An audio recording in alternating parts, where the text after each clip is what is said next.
Alright, this is going to be the first look at the new Originality tool that we have access to in Classroom. So I'm in my class, and I'm going to go up here to classwork. I'm going to create a new assignment, and this is just going to be I'm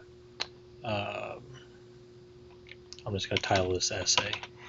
And down here, where you would set the due date and topic, you should have access to this checkbox called Originality Reports, and you can hover over this, and it tells you that students can run 3 different checks on their document, and then you'll receive a report for each doc file that's submitted. So I'm going to show you what it looks like on the student side, and then also how you can run it. But this isn't always on for every assignment, so if you want it to be made available for certain assignments, you have to check the box and turn it on. If you don't check the box, it's not going to be on for every assignment. So if you do have an assignment where students are writing an essay, or you need to check for plagiarism, that sort of thing, make sure that you do turn on the Originality Report. I'm not going to attach any documents to this right now, so I just have the title, turned on the Originality Report, and I click Assign, and now it's assigned in Classroom. So I'm going to go to my student account. So this is my student account. I'm going to go into the class, and here is my assignment that the teacher just posted. And so now you can see the name of the assignment, and it has a check mark next to Originality Reports available. So what I'm going to do is I'm going to click on Add or Create, and I'm going to create a doc, and this would be what the students would do. And it's creating a Google Doc that has the student name and then the title of the assignment. And I'm going to go ahead and open this. So a couple of different examples here. I'm just going to write just a brief introductory, kind of an introductory paragraph about me.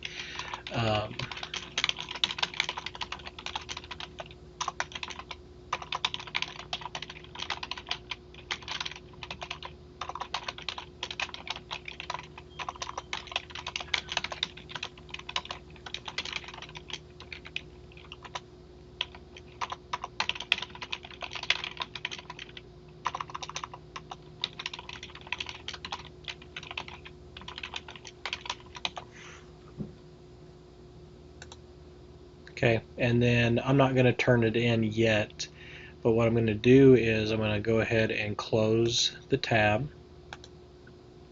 And over here then, I'm still on the student side. Over here, now it says Originality Reports Run. So the student can click Run, and it tells you,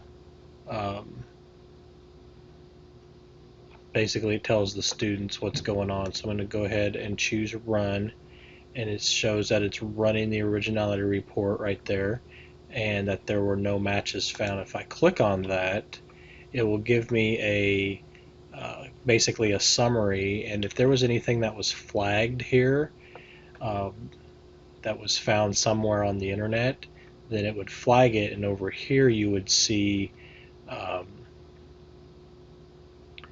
where that information was a link to where the tool thinks it came from. So that's good, because you watched me, I typed all that out. So now what I'm going to do is I'm going to come back. I'm going to close this tab. I'm going to come back and open up my assignment or my document, and I have Wikipedia open, and I'm just going to copy this part here. And so usually, when a student pastes in, oops, sorry about that. Let's try that again. When a student pastes in something and it still has the formatting, usually you know that they just straight copied and pasted. But if a student pastes it in without the formatting, Control-Shift-P, then maybe it's a little bit harder to tell. So now I just straight copied and pasted that. I could go in here and do some minor editing to this, take out some things that um, kind of give it away that maybe I copied and pasted. So I just deleted those parentheses with the dates in there. So now what I'm going to do, I'm going to close the tab for this document, and I'm still the student, and I'm going to run the Originality Report again. And so now it says I've got 2 runs available. I'm going to go ahead and run it again, and you can see that it's running. Okay, so now that it's done, I can click on View Originality Report, and now I've got one flagged passage, and it highlights the entire passage. And if you look and see, you'll see your passage. So this would be what the student copied and pasted. And if I click on it here, if there's more than one, if I click on it, it will highlight over here. But then the top match, and notice how it didn't bold or didn't include the date because I took that out.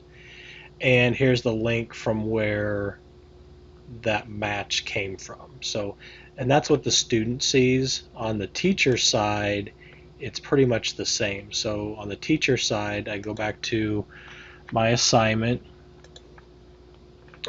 open up the student's file, and then over here you have files icon here, and then you have the name of the student and the document, and then you can click on check originality, and it goes through and checks, and it'll give you the same information. So it's flagged one passage, and when you click on it, it shows you the same thing. What you can do is you can show a percent instead of the number of flagged passages. You can change that. So 66% of this document is flagged. You can also show cited or quoted passages too, if you have those. And the little I, there's none found, so it doesn't turn that on. But you can, if you'd rather see how much of a percent of the document was flagged, you can turn that on, or it just shows how many flagged passages you have. But that is how the originality tool works, both on the student side and on the teacher side. It works the same. The teacher can run it really as many times as they want to. The student can only run it 3 times per document. So it's a good way for them to check to make sure that what they're turning in is their work.